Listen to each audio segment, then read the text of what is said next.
No dudo en decirle que creo que Gorbachov será recompensado por haber sido el hombre que impulsó un cambio tan importante, que el mundo es un lugar mucho más seguro. No creo que pueda nombrar a nadie de esa época. No había nadie más que se hubiese atrevido a hacer lo que hizo Gorbachov. Comenzó siendo un maestro del acuerdo mutuo, pero después, en lugar de ser un maestro, pasó a ser una víctima de los acuerdos. Es posible que destruyera el imperio del mal, quería hacerlo. No creo que fuese su intención, pero fue lo que hizo.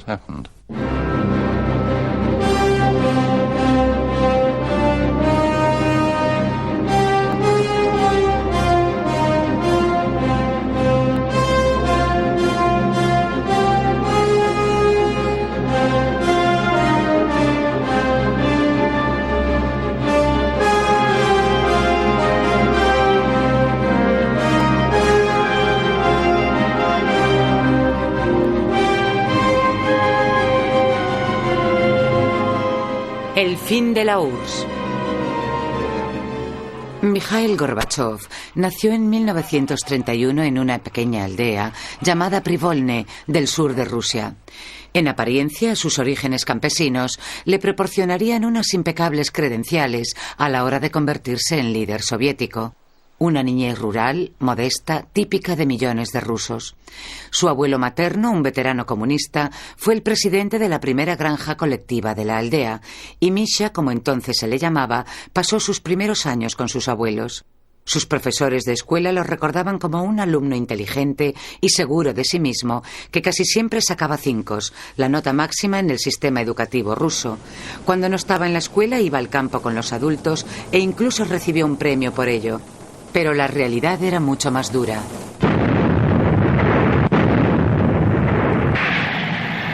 On the whole length of the gigantic 1,800-mile front, the Red Army went into action against Nazi aggression. Misha tenía 10 años cuando estalló la Segunda Guerra Mundial y 11 cuando su región natal fue invadida por el ejército alemán. Su familia estuvo a punto de morir de hambre antes de que acabase la guerra. Pero aquel no sería el único trauma.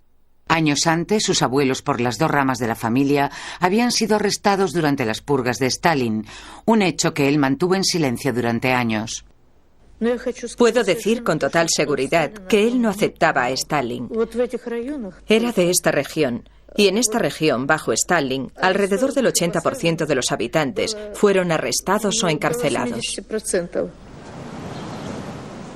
En 1950, Gorbachov ganó una beca para estudiar en la universidad más prestigiosa del país, Moscú. Era una oportunidad única para un chico de una aldea del sur de Rusia.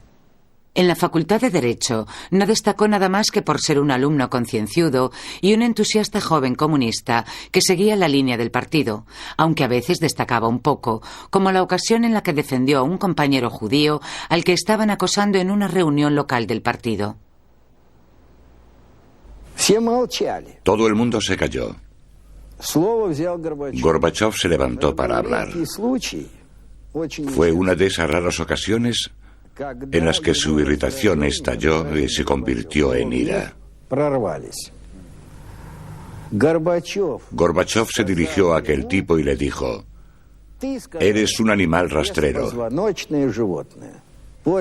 Después de aquella intervención de Gorbachov, nadie más dijo una sola palabra en contra de mí.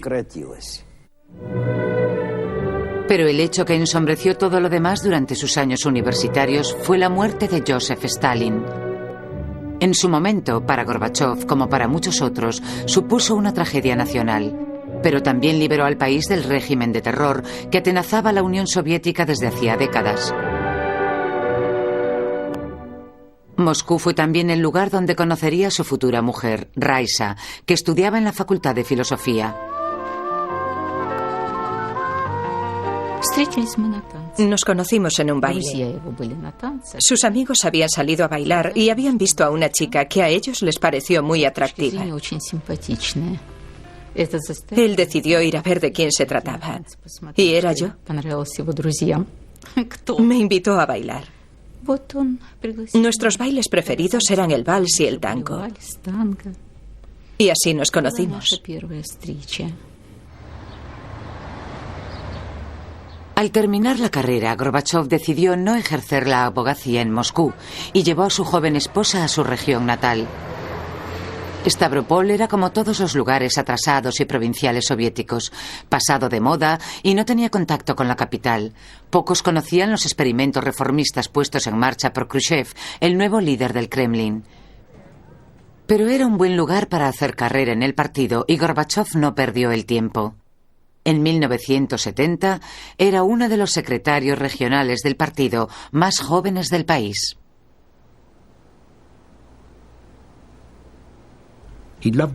Le encantaba ser el secretario del partido en Stavropol, porque podía solucionar problemas, podía ir a una granja colectiva, reunir al presidente de la granja o a los campesinos que creasen el problema y solucionarlo. Llegaba a un sitio y decía, necesitáis un puente, y se ocupaba de que lo construyesen. Yo creo que aquello le gustaba porque realizaba la clase de trabajo que solía hacer el jefe del distrito en la India británica. Tenía un enorme poder, no lo habían elegido, y en aquellas circunstancias quien tenía ideas podía realizarlas. Podía hacer toda clase de cosas constructivas, y eso era lo que hacía. Un jefe de partido local de la Unión Soviética no solo tenía poder. Los Gorbachov disfrutaban ahora de una vida de gratificaciones y privilegios. Pero Raisa llegó a presenciar parte de los apuros que debían soportar los rusos corrientes, ya que un trabajo de doctorado sobre la vida rural la llevó a las aldeas más remotas. Había pocas carreteras en condiciones. A menudo la única forma de ir de una granja a otra era a pie, con botas de goma.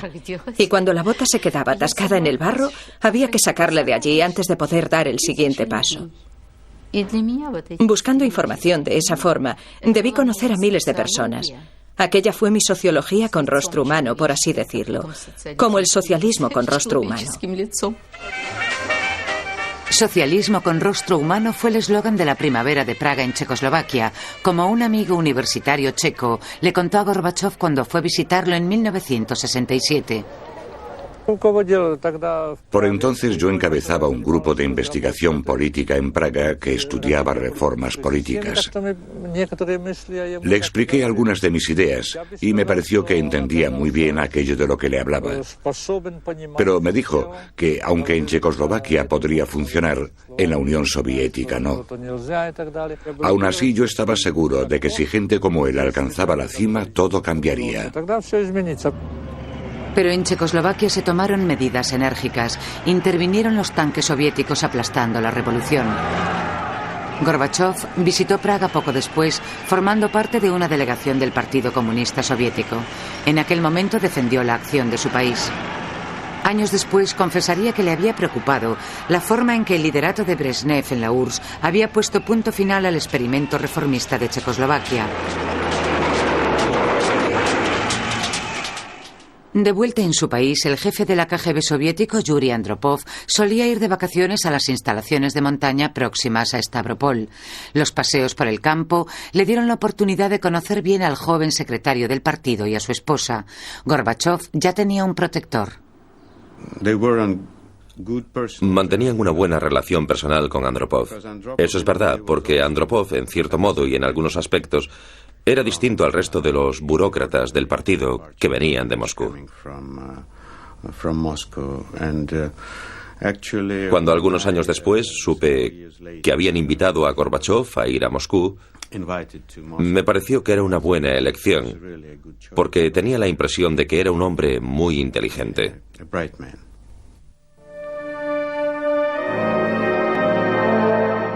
Gorbachov llegó a Moscú en el momento oportuno. La vieja guardia empezaba a extinguirse. Primero, el anciano líder del Kremlin, Leonidas Brezhnev, y pronto seguido por Andropov. Aquellos años, la muerte pasó factura a un régimen estancado. Las tropas soviéticas estaban atrapadas en una guerra que no podrían ganar en Afganistán. A pesar de su poderío militar, el imperio parecía correr peligro de derrumbe.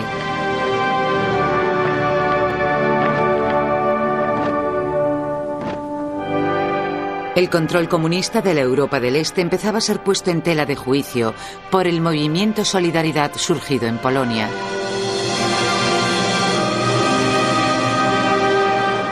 Los aliados de la OTAN, con el presidente Reagan a la cabeza, amenazaban con un aumento de sus armas nucleares. Con una economía desastrosa, Rusia ya no podía siquiera alimentar a su propio pueblo. La Unión Soviética se tambaleaba.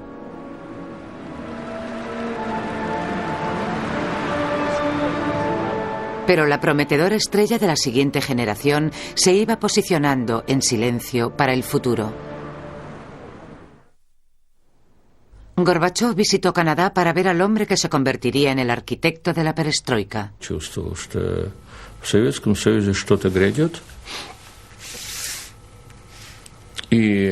Yo ya presentía que en la Unión Soviética iba a pasar algo antes o después. Y siempre y cuando no lo matasen antes, Gorbachov acabaría ocupando los niveles más altos del poder. Era importante permitir que la gente viese cómo era. Recuerdo que el primer ministro canadiense llegó a decirme: «Se porta usted como si él fuese el número 1 del Kremlin». Y yo le dije: «Eso es porque un día lo será».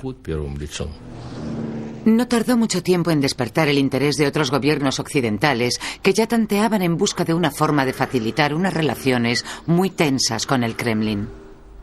Una de las cosas que habíamos decidido hacer era intentar detectar el posible liderazgo emergente soviético tras la desaparición de Andropov, para invitar a sus miembros a que viesen cómo vivía el resto del mundo. E identificamos a Gorbachov como el hombre al que preferiríamos. No lo considerábamos un ganador, sino uno de los que siempre se mantienen en primera fila. Tuvimos suerte al hacerlo. El resultado fue una visita de una semana a Gran Bretaña en diciembre de 1984. Oficialmente, él era el jefe de una delegación parlamentaria, pero la primera ministra británica lo examinó a fondo y lo rondó con todo cuidado.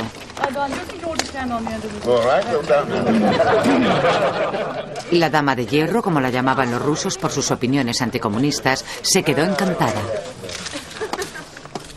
Me gusta el señor Gorbachov. Podemos hacer negocios juntos. Los dos creemos en nuestros propios sistemas políticos. Él cree firmemente en el suyo y yo en el mío. Jamás nos cambiaríamos el uno por el otro. Su planteamiento era innovador y ofrecía una posibilidad de cambio. Y Margaret Thatcher le dijo: «No lo miro a través de cristales de color de rosa. Su sistema, nuestros sistemas son muy diferentes. Pero debemos vivir en el mismo planeta, así que vamos a ver si podemos». Y todas las ideas preconcebidas empezaron a cambiar. Cuando Gorbachov se fue de Londres, o al menos al día siguiente, cuando terminó de hablar conmigo, me dijo: «El hielo empieza a moverse». Una frase sorprendente. Y tenía razón. La primavera siguiente comenzó el verdadero deshielo. En Moscú, el último frágil líder de la era Brezhnev falleció. Esa misma noche, Gorbachov y su esposa salieron a pasear para esquivar los sistemas de escucha de la KGB. Su charla sugiere que él ya tenía una idea de cómo iba a ser el futuro y de la responsabilidad que le iba a corresponder. Mikhail Sergeyevich reflexionaba sobre muchas cosas. Dijo que era muy probable que lo nombrasen jefe del Partido Comunista. En otras palabras, que sería el próximo líder soviético. Y después dijo: «Todos sabemos muy bien que en Rusia, si se quiere hacer algo, hay que empezar desde arriba y seguir hacia abajo». Y entonces dijo, aquella noche de marzo: «No podemos seguir viviendo así por más tiempo». El Kremlin, el día del funeral de Chernienka. La tercera vez en 3 años que se enterraba a un secretario general. En esta ocasión, la fila de dignatarios extranjeros era más larga que nunca, y entre ellos, altos funcionarios norteamericanos. Enseguida vi a un hombre de inmensa energía. Se había celebrado el largo funeral con el desfile. Después había recibido a todas las delegaciones en una recepción formal. A continuación, a lo largo del día, se reunió individualmente con los representantes de cada país. Y a las 8:30 de la tarde, más o menos, seguía fresco, con toda su energía. Eso demuestra que era un hombre con mucho aguante. Incluso el KGB y los seguidores de la línea más dura del partido lo miraban con buenos ojos. Esperaban que fuese un líder mucho más joven, que rejuveneciera el viejo sistema, pero mantuviese el control sobre la sociedad soviética. Sin embargo, desde el principio el estilo del nuevo líder soviético fue diferente. En lugar de pronunciar pesados discursos, discutía animadamente con las multitudes. Sus primeros planes de reforma fueron precavidos, pero pronto empezó a abogar por una reestructuración completa, la perestroika, y a pedirle al público ideas sobre cómo realizarla.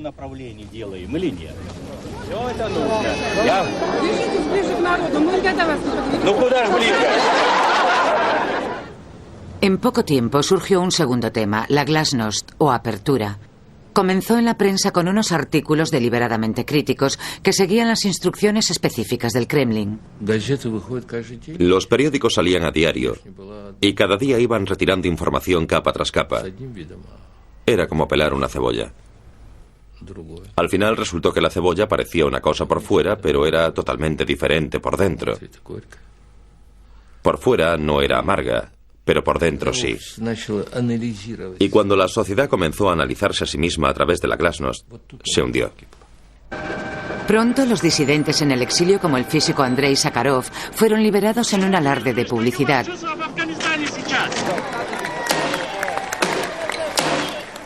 El arte y la literatura también se vieron libres de la censura. Los talleres de teatro experimental salieron a la calle.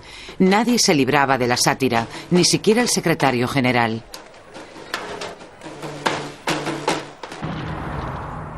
Pero para el mundo externo, el cambio más importante tuvo lugar en política exterior. En 1988, durante un discurso ante las Naciones Unidas, Gorbachov expuso sus nuevas ideas y situó lo que él llamó valores universales por delante de las batallas ideológicas que dividen al mundo y que ahora estaban minando sus planes para la perestroika. Однако гарантией того, что общий процесс перестройки будет неуклонно идти вперед и набирать силу, является глубокая демократическая реформа всей системы власти и управления. Y nombró un nuevo ministro de Exteriores, un georgiano, poco versado en temas mundiales, pero que compartía su filosofía. Desde el principio del tiempo que pasamos juntos, tuvimos que decidir cuáles eran nuestras prioridades, tanto en política interior como exterior. En una época de hostilidades entre el este y el oeste, y sobre todo en nuestros primeros tratos con la administración Reagan, vimos que al situar los intereses nacionales y globales uno al lado del otro, era necesario dar prioridad a los intereses del mundo. Había que comenzar por el control de las armas y por una primera cumbre en Ginebra con los norteamericanos. Mientras el resto del mundo observaba, los líderes soviético y norteamericano tenían la oportunidad de hablar directamente.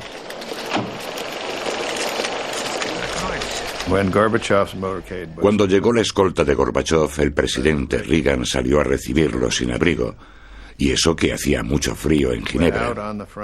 Quería dar una imagen de naturalidad. Saludó a Gorbachov, que iba cubierto con su fedora, y lo acompañó adentro sin presentárselo a nadie.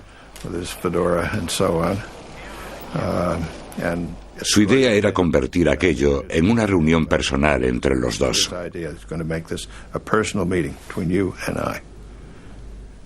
Según el programa, dicha reunión debía durar 15 o 10 minutos.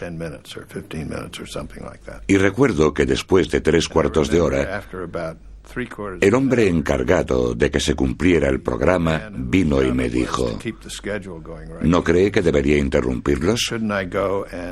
Y yo le dije: si lo hace, es que no es lo bastante inteligente como para ocupar el puesto que ocupa. Pero tras el oropel de los banquetes, ambos bandos permanecieron hostiles. Los norteamericanos no estaban muy seguros de cómo interpretar la ofensiva cautivadora del nuevo jefe de un país cuyo presidente había llamado en una ocasión el imperio del mal. Parecía una treta propagandística para suavizar las sospechas de Occidente. Incluso la estilosa primera dama soviética parecía formar parte del mensaje. Yo no tenía un asesor de imagen al que recurrir. Ahora sé que se suele recurrir a los psicólogos y a asesores de imagen para prepararse para una cosa así.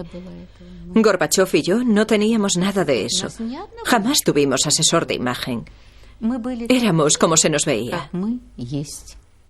Para mí, él es el líder extranjero más impresionante que he conocido. Era como un camaleón en aquellas reuniones. Recuerdo que en la primera reunión con Reagan hacía muchos gestos con las manos, gestos muy bruscos. Apretaba mucho los puños, señalaba con los dedos y luego juntaba las palmas y hacía toda clase de gestos como estos, como los que hacemos con los niños, y luego se quedaba con las manos así delante de él. Se veía que estaba como enfadado, y a mí me asombraba lo físico que era a la hora de presentar su caso. Aquella primera cumbre no supuso un gran progreso, pero derrumbó barreras. De manera que cuando al año siguiente los dos líderes llegaron a Reykjavik para celebrar su segunda cumbre, parecía que todo estaba listo para lograr un gran avance. Tenían la esperanza de que aquel remoto escenario les permitiría trabajar sin que el mundo estuviese pendiente de ellos. Gorbachov llevó consigo una propuesta increíble: desechar todas las armas nucleares. Reagan estaba intrigado.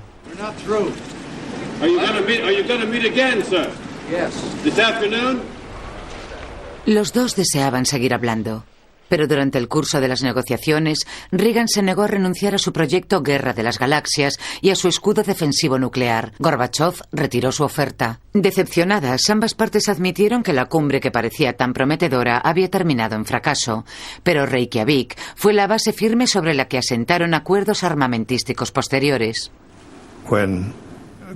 Cuando Gorbachov estuvo aquí en Stanford después de dejar su cargo, estuvimos charlando en mi casa y yo le dije: cuando usted ocupó su cargo y yo ocupé el mío, la Guerra Fría no podía ser más fría. Pero cuando abandonamos nuestros cargos, la Guerra Fría prácticamente había terminado. ¿Cuál fue el momento decisivo? No lo dudó un segundo, me dijo Reykjavik. Le pregunté, ¿por qué? Me contestó, porque por primera vez nos sentamos a hablar durante mucho tiempo, los dos líderes, y mantuvimos una conversación sincera sobre temas realmente importantes.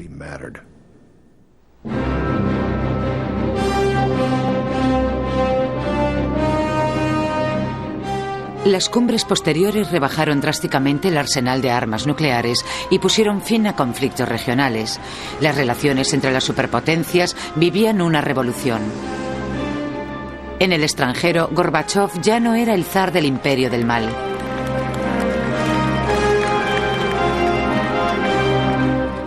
Era el hombre del momento.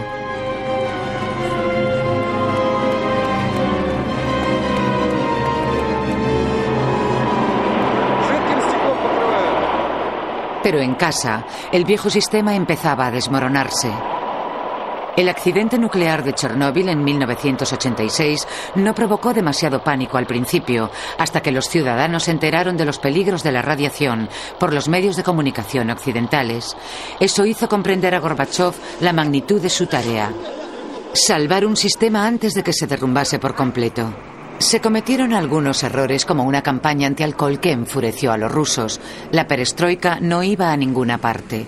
El caos aumentaba. Nadie estaba seguro de si aquello era corrupción, ineficacia o sabotaje por parte de los que se oponían a la reforma. Los desesperados rusos estaban cada vez más enfadados.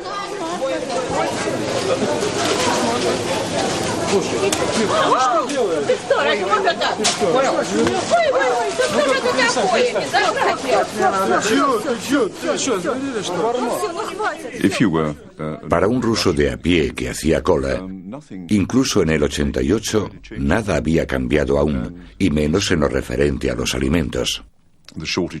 La escasez era tan terrible como siempre. La distribución era tan mala como siempre. A Moscú llegaban cargamentos de fruta y verdura estropeadas incluso antes de ponerse a la venta. Lo único que era distinto era que la gente empezaba a quejarse y que sentía que podía quejarse sin miedo a acabar en la cárcel. Pero una parte del problema era el propio Gorbachov, que seguía siendo un comunista convencido. Había puesto en marcha la reforma, pero quería que sus ideas fuesen aceptadas dentro del sistema ya existente. Seguía predicando el mensaje de la perestroika, pero ante multitudes amigas reunidas especialmente para la ocasión.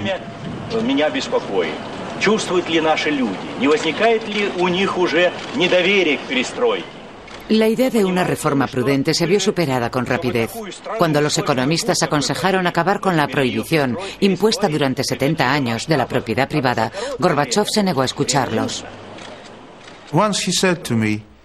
En una ocasión, cuando le presenté el plan de los 500 días y le dije que la privatización era una parte muy importante de aquel plan, me dijo: ¿está dispuesto a decir semejante cosa en la televisión ante toda la nación?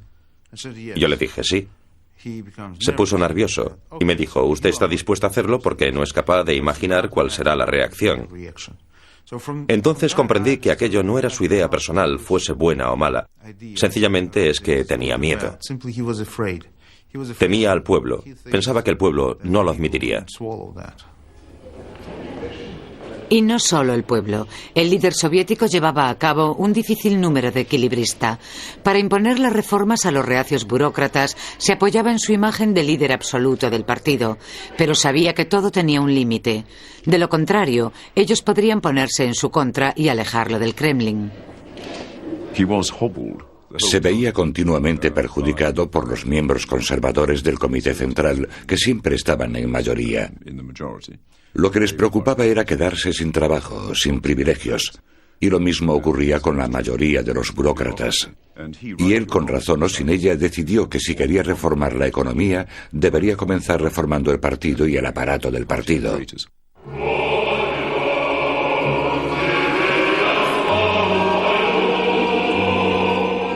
En 1988 los conservadores salieron a la palestra. Desafiantes, pidieron el regreso al comunismo ortodoxo. Gorbachov respondió creando un nuevo Congreso soviético. No era un cuerpo totalmente democrático. 100 de sus escaños estaban reservados al líder del partido y a otros comunistas importantes. Los demás debían ser elegidos directamente. Pero la criatura destinada a forzar el cambio político entre los comunistas reacios cobró vida propia. Desde su sesión de apertura proporcionó un foro público desde el que atacar al secretario general. En cuanto comprendieron que se podía hablar abiertamente y expresar su desacuerdo, aunque fuese el desacuerdo de los conservadores, en cierto modo estaban aprendiendo a utilizar las herramientas de la democracia para alcanzar objetivos que eran contrarios al proyecto democrático de Gorbachov. No solo eran los conservadores. Los demócratas radicales también utilizaban el Congreso como su lugar de concentración. Aunque su líder, Andrei Sakharov, había regresado del exilio gracias a él, Gorbachov era acusado de intimidar al veterano defensor de los derechos humanos cada vez que éste intentaba dirigirse al Congreso. Y un nuevo rival estaba emergiendo, Boris Yeltsin. El que había sido jefe del Partido Comunista de Moscú ya había caído ante Gorbachov una vez expulsado del Politburó. Ahora, recuperado como miembro del Congreso directamente elegido, usurpaba rápidamente la popularidad de Gorbachov. Recuerdo que fui a un barrio de Moscú, uno de esos que están llenos de edificios altos, de lo más inhóspito. La gente de allí estaba orgullosa de su guardería, que era estupenda. Estábamos en pleno apogeo del poder de Gorbachov, pero al preguntarles cómo la han conseguido, contestaron: «Oh, ha sido gracias a Yeltsin». ¿Sabe? Yeltsin viaja en metro. Yeltsin nos consiguió esta guardería. Así que para nosotros ha sido gracias a Yeltsin. ¿Gorbachov? A Gorbachov ni lo vemos. En el extranjero, la perestroika empezaba a tener consecuencias. Durante las celebraciones del 40 aniversario de la Alemania del Este, Gorbachov acompañó al líder comunista Erich Honecker. En realidad, oculta tras los desfiles reglamentarios, la Alemania del Este estaba a punto de desintegrarse. Miles de personas cruzaban la frontera en tropel buscando refugio en la Alemania federal sin que nadie las detuviese. Moscú no intervino. Semanas después, el muro de Berlín se derrumbó, arrastrando con él 40 años de dominación militar soviética en la Europa del Este. El telón de acero había caído. Pensamos que ofreciendo la libertad de elección a los países de la Europa del Este, estábamos promocionando la democracia, haciendo lo mismo que hacíamos en nuestro país. No podíamos introducir la glasnost en Moscú y negar el mismo derecho a los países de la Europa del Este.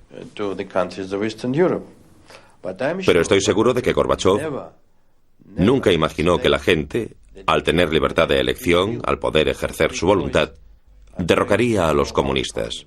Eso no se lo esperaba. Mientras Europa del Este seguía sumida en el caos, los líderes de las dos superpotencias tuvieron la primera oportunidad de comparar notas. Bush pensó que la isla de Malta constituiría un entorno romántico y adecuado para su primera cumbre con el líder del Kremlin. Recuerdo que Gorbachov le tenía algo de miedo al mar. Teníamos que vernos en el crucero Slava, y yo estaba a bordo del Belknap, nuestro navío. La verdad es que el mar estaba muy picado y nuestros marinos estaban muy preocupados cuando salí del Gorky. Yo dije, bueno, me voy a casa al Belknap. Y llegamos bamboleándonos como un corcho en medio de las enormes olas y nos resultó muy difícil subir a bordo.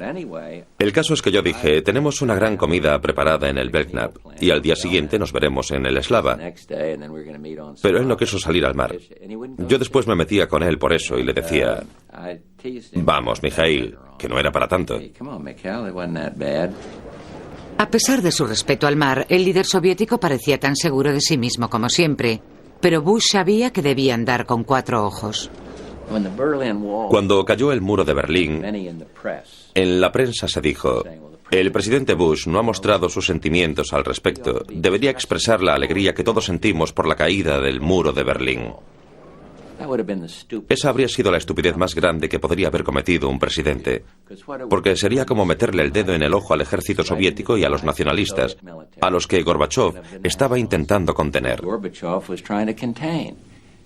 Y no lo hice, pero le dejé muy claro a Gorbachov por qué motivo no lo hacía, y sinceramente creo que lo agradeció. Derribado el muro de Berlín, solo era cuestión de tiempo que las tropas soviéticas salieran de Alemania del Este. Más difícil fue alcanzar un acuerdo en materia de seguridad, ahora que el Pacto de Varsovia se había disuelto. El avance llegó a finales de 1990. A los soldados que regresaban a Rusia se les prometieron nuevos alojamientos, pagados por la Alemania Federal. Gorbachov aceptó que la Alemania unificada permaneciese en la OTAN.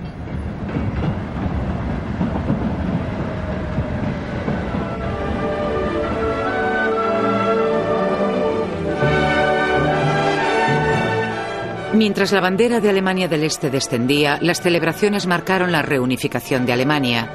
Pero lo que en Berlín era motivo de alegría, en Moscú era como aplicar sal a una herida abierta para aquellos que creían que el líder del Kremlin estaba disolviendo deliberadamente el Imperio Soviético. Habían perdido Europa del Este. ¿Qué sería lo siguiente?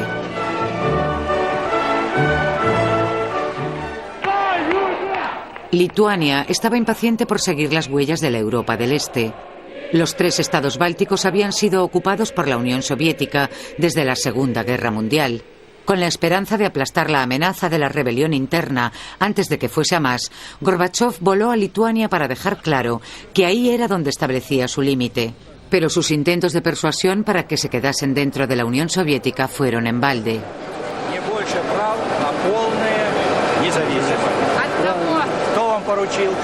Я сам лично. Лично сам. Вы ведь написали не больше права полное. Это значит что? Вы из Советского Союза собрались выходить? Ну так это когда рано или поздно. Не-не-не, вы собрались выходить, да? Рано или поздно. И вы все обдумали. Recuerdo que intentó utilizar argumentos de sentido común. Sostenía que económicamente era mejor seguir unidos, ser un mercado más grande, etc. Que en general era mejor pertenecer a un país grande. Pero no escucharon ese tipo de argumentos porque decían, estamos dispuestos a ser pobres pero libres. Estamos dispuestos a morir de hambre si somos libres. Era algo impulsivo. Y no solo los países del Báltico. En toda la Unión los movimientos nacionalistas se multiplicaban y las repúblicas soviéticas comenzaron a preguntarse si no les iría mejor sin Moscú.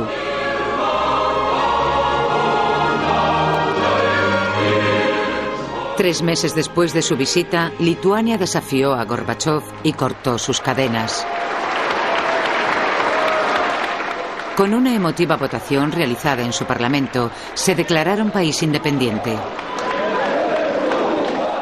Los norteamericanos, viendo la posibilidad de una confrontación, se pusieron en contacto con Gorbachov. En privado le dijimos, detendrá mejor a los demás si renuncia a los países bálticos. Es decir, si admite que fue un acto ilegal y les concede la independencia, porque así están soliviantando a todos los demás. Y no se trata solo de los países bálticos. Y jamás olvidaré que en un momento dado Shevardnadze, que aún era ministro de Exteriores, sonrió con ironía y dijo: no fueron los únicos anexionados por la fuerza. Mi país también fue invadido. Creo que la importancia de los distintos movimientos nacionalistas, o como yo les llamo, la energía nacionalista, no fue apreciada por las autoridades de la época. Yo entendí lo que estaba ocurriendo, pero no tenía el poder suficiente. Y Gorbachov no fue capaz de reconocer lo grave de la situación.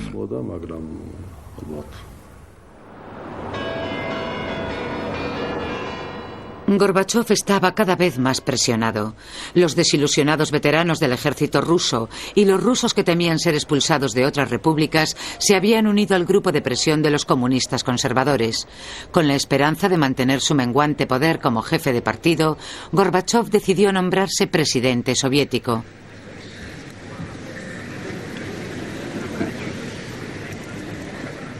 Pero no se atrevió a someterse a unas elecciones directas.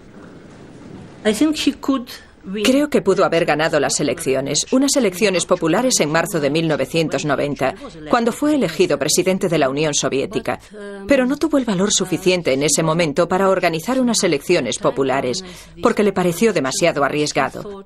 Pero yo estoy segura de que habría ganado, y en ese caso la ex Unión Soviética habría seguido existiendo, porque aquella fue la última oportunidad de hacer que todas esas nacionalidades diferentes se sintieran unidas como ciudadanos de un único Estado.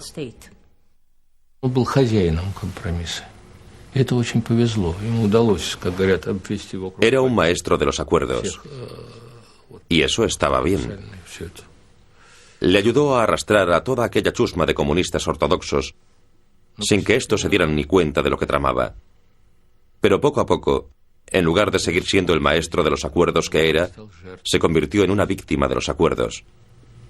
Y en la segunda mitad de 1990 dejó de tener el control. Para disgusto de sus colegas de perestroika, Gorbachov parecía estar dando un giro a la derecha. Era como si las reformas que él había propugnado ahora fuesen demasiado radicales. A finales de 1990 había añadido a su gobierno a los hombres que anteriormente había intentado manipular, los comunistas más duros. Y en diciembre un gesto asombró al mundo. Su propio ministro de Exteriores lo abandonaba. Я ухожу в отставку. Пусть это будет, не реагируйте и не ругайте меня. Пусть это будет моим вкладом, если хотите, протестом моим против наступления диктатуры. Estaba seguro, después de haber evaluado lo que a mi entender estaba pasando, que si Gorbachov no alteraba su postura de forma exagerada, y que si las fuerzas democráticas del país no lograban reunirse y reconocer que el peligro de golpe de Estado era real, y si no se producía un cambio de dirección, pronto nos enfrentaríamos a una situación muy grave. En cuestión de semanas se vio que Shevardnadze tenía razón. Tropas y tanques soviéticos entraron en Lituania, amenazando al recién nacido gobierno independiente.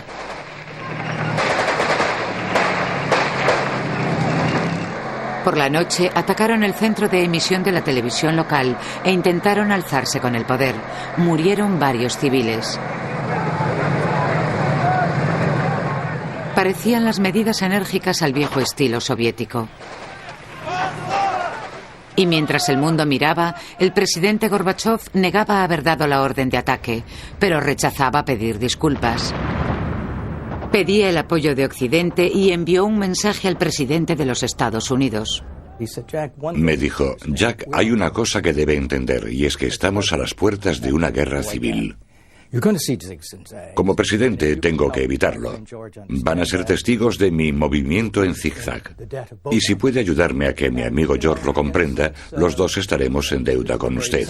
Y en cierto modo, esa es una forma de decir lo que te desarma. En mi opinión, él lo creía así de verdad.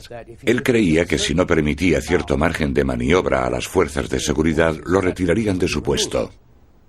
Lo último que el presidente Bush quería, ahora que la Unión Soviética había pasado a ser un aliado, era poner en peligro la posición de su amigo Mikhail.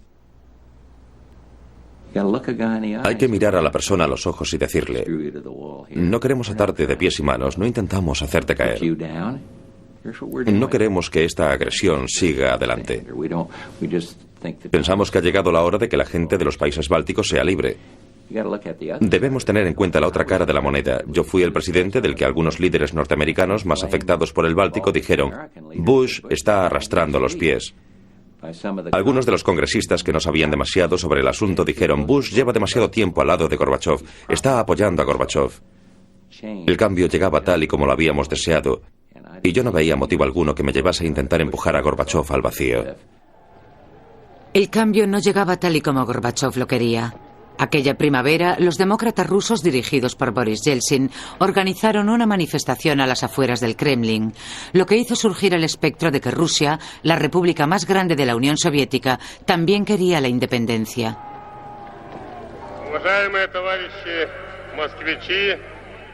Pero si Rusia se deshacía, ¿de qué iba a ser presidente Gorbachev?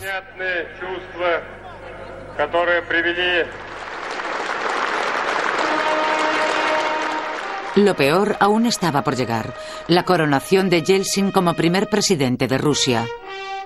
En teoría, aún estaba al mando del presidente Gorbachev, pero ¿durante cuánto tiempo? Мы обязательно превратим ее в процветающее, демократическое, миролюбивое, правовое и суверенное государство.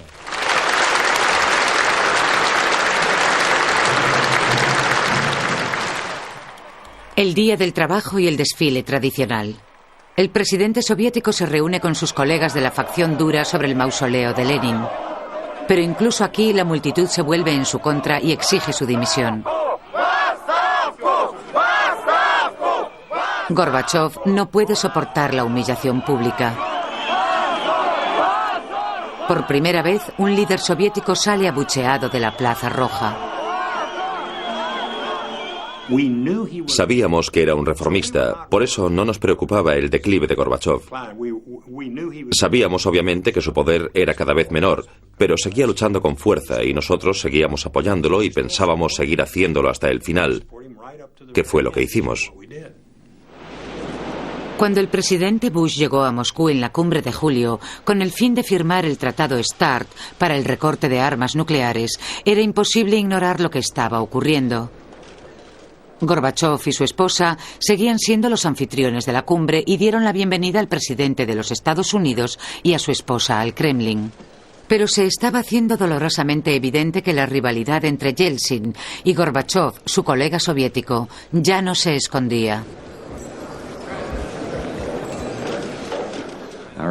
Recuerdo bien que en aquella cumbre íbamos a entrar a cenar. Gorbachev, Raisa, Bárbara y yo estábamos juntos y a Yeltsin ni se le veía. Yeltsin se presentó el último para el saludo. Una entrada con efecto dramático. Nos saludó con mucho afecto. Siguió saludando y preguntó si podía acompañar a Bárbara al comedor de su brazo.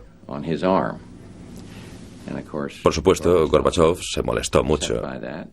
Después me confesó que era porque Yeltsin no le gustaba. No confiaba en él. Y Yeltsin me dio la impresión de que el sentimiento era mutuo. Incluso en el extranjero, la reputación del líder soviético iba perdiendo fuerza, a pesar del Premio Nobel de la Paz.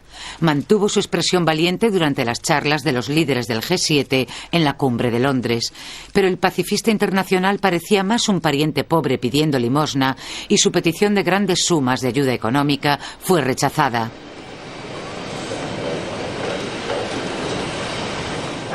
A sus espaldas, los miembros de su gabinete advertían de que había una conspiración para vender la madre patria a los extranjeros.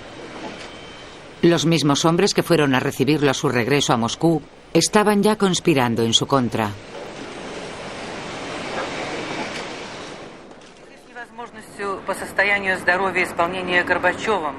A primera hora de la mañana del 19 de agosto de 1991, un anuncio en radio y televisión alertaba a los ciudadanos de un dramático acontecimiento. El presidente Gorbachov estaba enfermo. Se declaraba el estado de emergencia. En poco tiempo, la televisión soviética reemplazó su programación ordinaria por el ballet ruso. Los tanques salían a las calles. Tenía todos los ingredientes de un golpe de Estado.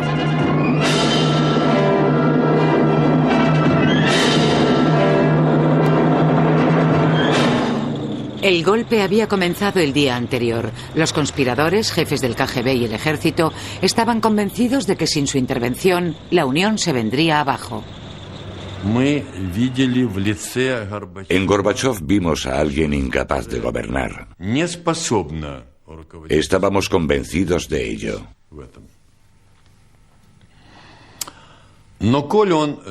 Pero como era el presidente, decidimos que nuestro deber era ayudarle a cumplir con sus funciones, para que pudiese realizarlas en interés de nuestro pueblo. El presidente soviético estaba de vacaciones en Crimea. Los líderes del golpe enviaron una delegación para darle un ultimátum. O imponía el estado de emergencia en el país, o les pasaba a ellos el poder para que lo hicieran. La meta que nos habíamos propuesto era convencerlo de que era esencial declarar el estado de emergencia. No necesariamente en todo el país, pero sí donde fuese necesario. Además, teníamos que hallar la forma de evitar que se firmase el tratado ilegal que los líderes de las repúblicas estaban planeando y que ya entonces amenazaba con destruir la Unión Soviética. Gorbachov se negó. Los líderes golpistas se marcharon y lo dejaron junto a su familia bajo arresto domiciliario, aislados del mundo exterior.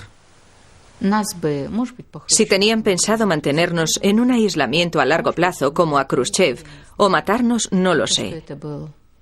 Pero estábamos cautivos, arrestados, y eso estaba muy claro.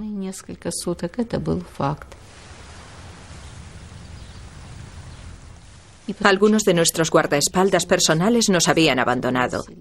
Y los que se habían quedado, yo no sabía si podía confiar en ellos. No sabía si nos estaban protegiendo o si tenían órdenes de vigilarnos. Podían haber dirigido sus armas contra nosotros en cualquier momento. Nos vigilaban desde todas partes. Con la ayuda de su yerno, Gorbachov consiguió reparar una radio para enterarse de lo que estaba ocurriendo en Moscú. A escondidas, grabó un vídeo doméstico, escondió la cinta en una botella y la echó al Mar Negro con la esperanza de que alguien la encontrase y comprendiera que seguía vivo y con buena salud. El mundo miraba cómo los tanques avanzaban por Moscú, sin poder creer que el final tranquilo de la Guerra Fría y las reformas internas que Gorbachov había logrado fueron a desaparecer de la noche a la mañana. Los moscovitas salieron a la calle en busca de una forma de salvar su frágil democracia y evitar volver al pasado represivo que tan bien recordaban.